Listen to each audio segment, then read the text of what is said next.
ಕಿವಿಯಲ್ಲಿ ದಾಸವಾಳ ಹೂವು ಕಾಣ್ತಾ ಇದೆ ನಮ್ದು. ಜನ ಇಲ್ಲಿ ಸಾಯ್ತಾ ಇದ್ರೆ ನಿಮ್ಗೆ ಚೆಲ್ಲಾಟ. ಸರ್ಕಾರಕ್ಕೆ ಇಷ್ಟು ಕೆಟ್ಟ ಹೆಸರು ಬರ್ತಾ ಇದೆ, ಜನ ಕಷ್ಟ ಅನುಭವಿಸ್ತಾ ಇದ್ದಾರೆ, ನಿಮ್ಗೆ ಪ್ರಜ್ಞೆ ಇದೆಯಾ? ಲಕ್ಷಾಂತರ ಸ್ಟೆರಿಲೈಸೇಷನ್ ಮಾಡಿದೀರಿ ಅಂತ ಹೇಳ್ತಾ ಇದ್ದೀರಾ. ಪಾಪ್ಯುಲೇಷನ್ ನೋಡಿದ್ರೆ ಹಂಗೆ ಇದೆ. ಏನು ಮ್ಯಾಜಿಕ್ ಇದು? ಈ ಏಜೆನ್ಸಿಗಳು ಎಷ್ಟು ವರ್ಷದಿಂದ ಇದಾವೆ? 19 ಅಲ್ಲಿ ತನಕ ಟೆಂಡರ್ ಮಾಡಿ ರೆಗ್ಯುಲರ್ ಆಗ as per the rule KPC ಮಾಡ್ತಾ ಇರಲಿಲ್ಲ ಸರ್, ಹಟ್ಟಸಾರ್ಡ್ ಆಗಿ ಮಾಡ್ತಾ ಇತ್ತು. 19 ಆದ್ಮೇಲೆ ಟೆಂಡರ್ ಮಾಡಿ ರೆಗ್ಯುಲರ್ ಆಗಿ ಅಲ್ಲಿಂದ ಆಪರೇಷನ್ ನಡೀತಾ ಇದೆ ಸರ್. 5 ಸರ್ವಿಸ್ ಪ್ರೊವೈಡರ್ ಇದ್ದಾರೆ.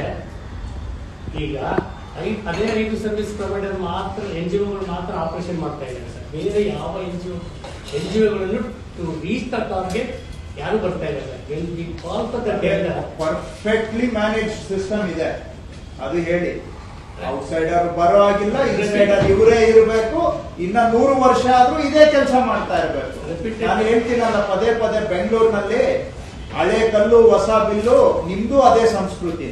ಇನ್ಯಾರು ಬರೋದು ಇಲ್ಲ, ಇನ್ಯಾರು ಮಾಡ್ಲಿಕ್ಕೂ ಸಾಧ್ಯ ಇಲ್ಲ. ಇವರೇ ಮಾಡ್ಬೇಕು. ಈ ಸಮಸ್ಯೆ ಹಿಂಗೆ ಇರಬೇಕು, ಜನ ಅನುಭವಿಸ್ತಾ ಇರ್ಬೇಕು, ಸರ್ಕಾರಕ್ಕೆ ಕೆಟ್ಟ ಹೆಸರು ಬರ್ತಾ ಇರ್ಬೇಕು, ನಿಮ್ಗೆ ದುಡ್ಡು ಖರ್ಚು ಆಗ್ತಾ ಇರ್ಬೇಕು. 5 ಏಜೆನ್ಸಿ ಚೆನ್ನಾಗಿರ್ಬೇಕು, ಟ್ಯಾಕ್ಸ್ ಕಟ್ಟೋ ಜನ ಅವ್ರ ಬದುಕು ಹೈರಾಣ ಆಗ್ಲೇಬೇಕು. ಏನು ಪರ್ಫೆಕ್ಟ್ ಎಕ್ಸ್ಪ್ಲನೇಷನ್ ಕೊಡ್ತೀರಾ? ಯಾರಿಗೋಸ್ಕರ ನಾವ್ ಇಲ್ಲಿ ಕೂತಿದೀವಿ ಅನ್ನೋದನ್ನ ಬಿಟ್ಟು ಇನ್ನೆಲ್ಲ ಮಾತಾಡ್ತೀವಿ.